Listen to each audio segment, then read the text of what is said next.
tempat, saya juga nggak tahu kalau dulu namanya apa ya, entah itu harem atau semacam wanita-wanita dikumpulkan untuk ini, untuk apa namanya, untuk dinikmati oleh pasukan begitu. Itu juga ada yang namanya atrocity dan pemerkosaan massal itu ada dalam buku ini. Jadi saya juga katakan sesuai dengan isi buku ini. Bahkan orang-orang Batak yang selamat pada waktu itu lari ke hutan. Mereka berlari ke hutan, itulah yang masih selamat sampai sekarang. Jadi kalau menurut buku ini ya, korban itu sekitar waktu itu jumlah orang Batak mungkin di seluruh daerah termasuk sampai Mandailing, sampai ke Toba, Silindung, itu sekitar 800.000 orang. Tertumpas dalam perang ini, itu sekitar 600.000 orang. Terlepas itu perang karena dipancung, ketika terjadi proses ini, atau yang menolak akan dipancung, yang apa namanya, yang mau ikut akan selamat gitu. Atau yang paling mengerikan adalah korban dari wabah kolera. Kolera pada waktu itu belum ada obatnya. Kolera pada waktu itu ketika orang dehidrasi, selesai, meninggal gitu. Nah, jadi itu juga memakan korban. Di sekitar 600.000, mungkin itu termasuk korban perang dan kolera. Kenapa timbul kolera? Itu jadi pertanyaan. Kolera ini timbul ketika orang pancung, mayat dibiarkan begitu saja, atau dibuang ke sungai, sungai-sungai menjadi merah karena darah, kemudian yang terjadi adalah ketika itu dibiarkan seperti itu, muncul wabah, itulah wabah kolera ini. Muncullah wabah ini memakan siapa saja tanpa pandang bulu. Mau itu pasukan padri, mau itu rakyat jelata, itu terkena semua. Kena wabah. Jadi memang sangat mengerikan ya. Jadi segala macam bentuk apa yang tidak terbayangkan pada saat itu, dari potongan buku yang dilihat ini, pemerkosaan, korban nyawa, korban jiwa, itu terjadi semua. Nah, akhirnya seluruh daerah Toba berhasil dikuasai, kecuali mungkin Samosir. Tetapi ketika terjadi wabah ini, pertama-tama dia hanya memakan sedikit orang gitu. Tapi lama-lama wabah ini kena juga kepada pasukan Padri sendiri. Mulai banyak korban. Ya. Jadi wabah ini banyak memakan korban pasukan Padri yang bermukim di daerah Silindung. Silindung itu daerah kota Tarutung sekarang. Yang bermukim di Silindung itu terkena wabah. Jadi akhirnya Kurawo itu setelah dia merasa berkuasa dan dia akan diangkat menjadi Sultan Batak, akhirnya itu juga tidak terjadi gitu karena adanya wabah ini.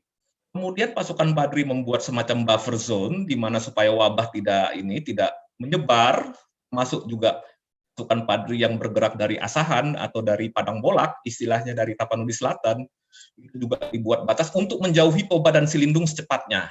Karena kalau tidak nanti akan jadi korban wabah kolera ini. Ribuan pasukan Padri tewas. Jadi kalau kita lihat dari data yang ada dikumpulkan oleh Sultan Martua Raja dan Portman, itu sekitar dari 150.000 pasukan, yang tersisa cuma tinggal 30.000. Kembali dengan selamat ke Mandailing dan ke daerah Minang. Itulah yang terjadi pada waktu itu. Nah, tanah Batak dalam kondisi yang sangat hancur. Hancur-hancuran. Tidak ada yang tersisa. Penduduk juga tinggal sedikit. Kemudian, yang terjadi seterusnya, ketika kondisi seperti ini, pasukan Padri mundur, kurang lebih ada beberapa puluh tahun, tanah Batak itu sepi. Tidak ada infrastruktur, tidak ada ini, kesehatan juga hancur, semuanya hancur. Jadi kemudian penduduk saling curiga, warga-warga Batak juga kadang-kadang sudah nggak bisa percaya satu sama lain gitu. Jadi situasi pada saat itu memang menimbulkan curigaan bagi setiap pendatang. Nah, Belanda mulai bergerak dari daerah Minang. Kemudian dia juga bergerak ke utara. Mereka melihat situasi kehancuran yang terjadi di tanah Batak. dari mulai Mandailing sampai Badan Silindung. Kebetulan Samosir dan daerah utara Simalungun belum sampai masuk ya pasukan Padri pada saat itu. Hanya sampai Toba dan Silindung. Menurut catatan dari buku ini. Jadi kemudian dibiarkan daerah itu beberapa puluh tahun, kemudian juga pasukan Padri mundur, tapi ternyata di pasukan Padri sendiri terjadi perpecahan. Jadi tadinya Raja Gadumbang dari Mandailing itu yang menyiapkan logistik buat pasukan Padri yang menyerang dari Minangkabau, itu menjadi sahabatnya, ya katakanlah Bonjol, akhirnya marah. Kenapa? Karena orang-orang Mandailing ini merasa dijadikan seperti apa namanya, seperti orang suruhan atau yang ya katakanlah seperti budak dari pasukan Minang ini gitu. Itu satu.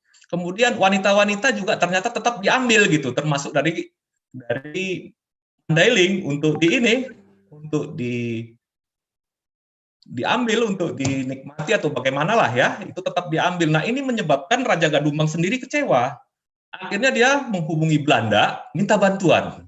Sama kasusnya dengan kaum adat yang ada tadinya di mana? Di Minangkabau. Akhirnya dia memberikan akses kepada Belanda, pasukan Belanda masuk, dan tengah-tengah mundurnya pasukan Padri, kemudian Belanda masuk juga dari Minang, jadi Belanda bukan masuk dari utara, masuknya dari Minangkabau juga. Nah, Tuan Kurau itu mundur sampai ke Batahan, mundur sampai ke Minangkabau, kemudian dia melakukan serangan bunuh diri terhadap detasemen Belanda yang ada di Air Bangis, di sebelah utara kota Padang itu, menyusuri pantai. Jadi, itu dia mati sebagai syahid, Tuan Kurau. Nah, dia cuma dengan beberapa orang pasukannya menyerang suatu benteng Belanda dengan persenjataan yang lengkap. Dia mati di situ sebagai, katakanlah mati pahlawan ya, katakan seperti itu ya, dari sisi pandang pihak Padri gitu. Kemudian akhir dari cerita, Tuh Syarif, Tuan Ki Imam Bonjol sudah terkepung di Bonjol. Tidak mau, akhirnya dia menyerah kepada Belanda dan ditangkap. Sementara Hamonangan Harahap atau Tuanku Tambusai itu sampai sekarang itu dikatakan hilang tentu rimba. Tapi ada beberapa penelitian yang dilakukan oleh guru besar UI melalui bukunya yang berjudul Greget Tuan Kurau, mengatakan Tuanku Tambusai akhirnya lari ke Malaysia. Tapi pada waktu itu veteran-veteran Padri yang tidak tertangkap oleh Belanda atau tidak mau katakanlah terbunuh oleh serangan Belanda itu lari ke Malaysia, rata-rata lari ke daerah Negeri Sembilan dan ke daerah apa namanya, Malaysia lah pada umumnya ya, lari ke sana. Jadi itulah epilog dari Perang Padri. Kemudian pasukan Padri yang mundur sampai Sipirok itu juga pecah. Jadi perang juga di antara sesama pasukan Padri, antara Padri yang Mandailing lawan Padri yang Minang. Padri yang Mandailing tidak mau dikuasai oleh Padri yang Minang. Jadi perang bersama mereka sendiri. Kemudian apa namanya, Kulelo yang lebih condong ke Padri yang dari Minang itu ditumpas oleh pasukan Padri yang berasal dari Sipirok sendiri, yaitu Jatenggar Siregar, Jagorga Harahap, kemudian beberapa marga-marga yang ada di daerah Sipirok. Akhirnya mereka tumpas dan kalah, mundur kembali ke Minangkabau. Nah, pada waktu itu daerah Sipirok yang tadinya bermazhab Hambali itu segera retooling atau berubah menjadi ikut mazhab Syafi'i yang jauh lebih soft ya, itu menurut buku ini seperti itu. Nah, jadi kita tentang Perang Padri ini memang meninggalkan trauma bagi masyarakat Batak, bahkan sampai sekarang itu tetap tidak akan terlupakan. Jadi cerita dari turun-temurun, Tiki Dipidari katanya gitu. Dari nenek moyang cerita ke cucu-cucunya itu akan bersambung terus seperti itu. Nah, memang ini berat memang. Trauma dari Perang Padri ini memang berat. Tetapi ada sisi positifnya dari Perang Padri ini, Batak yang tadinya terisolasi secara total, karena orang Batak itu punya sistem kepercayaan sendiri. Mereka percaya terhadap Debata Simula Jadi Nabulun, dan tidak boleh ada budaya luar masuk ke tanah Batak. Pada saat itu seperti itu. Nah, ketika Perang Padri ini terjadi, maka masyarakat Batak mulai membuka diri. Ya. Di Tapanuli Selatan, Mandailing dan sekitarnya, pengaruh Islam masuk.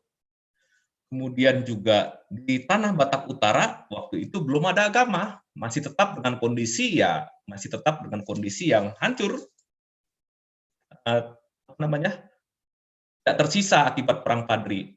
Belanda melihat itu juga merasa bingungan, ini bagaimana ya masyarakat yang tersisa ini mau diapain gitu. Itu menurut sisi pandang pemerintah Hindia Belanda. Kemudian dalam sejarah Indonesia, era 1860-an sudah mulai dengan era liberalisme dan kapitalisme. Jadi Belanda itu mengundang para investor dari luar negeri, dari Eropa untuk invest di Hindia Belanda. Dalam apa saja boleh gitu, mereka boleh invest. Nah, kebetulan Belanda juga berpikir kalau mau melakukan restrukturisasi terhadap tanah Batak, Belanda tidak punya dana. Belanda nggak punya dana sama sekali, jadi bagaimana ini caranya begitu? Jadi artinya saya tidak menyalahkan Belanda bahwa Belanda penjajah kejam, tidak. Belanda juga memikirkan bagaimana mengembalikan wilayah yang sudah hancur ini. Penduduknya hampir habis, tinggal tersisa 200.000. Ini harus diperbaiki. Minimal masyarakat ini harus dibangun. Tapi ketika terjadi era liberalisasi dan kapitalisme. Oke, kita stop dulu. Kita Ya, stop Pak. dulu yang Belanda. Nanti kita masuk, karena kita masih fokus ke yang tadi ya, korban-korban tadi. Ini ada, nanti kita lanjutkan lagi Pak Bang Raja Uti, nanti kita masuk ke sana lagi. Karena tadi yang pokoknya tadi intinya Perang Padri ini pernah disanggah sama Profesor Buya Hamka ya. Namun apapun sanggahan itu, ada suatu fakta yang diakui atau tidak diakui itu sudah pernah terjadi ekspansi Islam oleh orang-orang oleh Perang Padri ini kepada rakyat Batak, dan terjadi korban yang sedemikian besar. Tadi 600.000 berarti kurang lebihnya. Ya.